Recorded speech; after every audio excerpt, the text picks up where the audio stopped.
howlgalkan oo ahaa mid qorshaysan oo ay ciidamadu ku qaadeen goobo looga shakisnaa inay isku soo abaabulayeen maleeshiyaadka Al-Shabaab ayaa waxa uu ka dhacay deegaanka Leego oo qiyaastii 44 kiiloomitir dhanka waqooyi kaga beegan degmada Walaweyn ee gobolka Shabeellaha Hoose. Howlgalkan ayaa waxaa si wada jir ah u fuliyay ururka afraad ee guutada 16aad ee Commandos-ka Danab iyo ururka 64aad ee guutada 7aad qaybta 6aad ee ciidanka xoogga dalka Soomaaliyeed.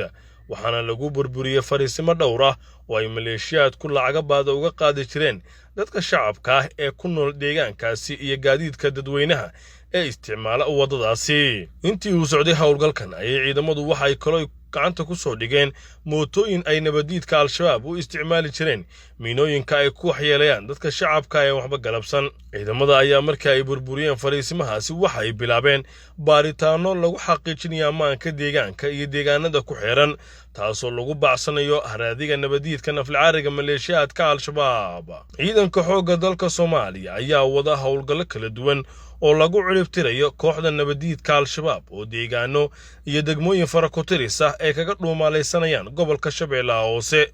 Shilaawo Cabdillaahi Cabdiraxmaan, warbaahinta ciidamada qalabka sida ee Soomaaliyeed, gobolka Shabeellaha Hoose.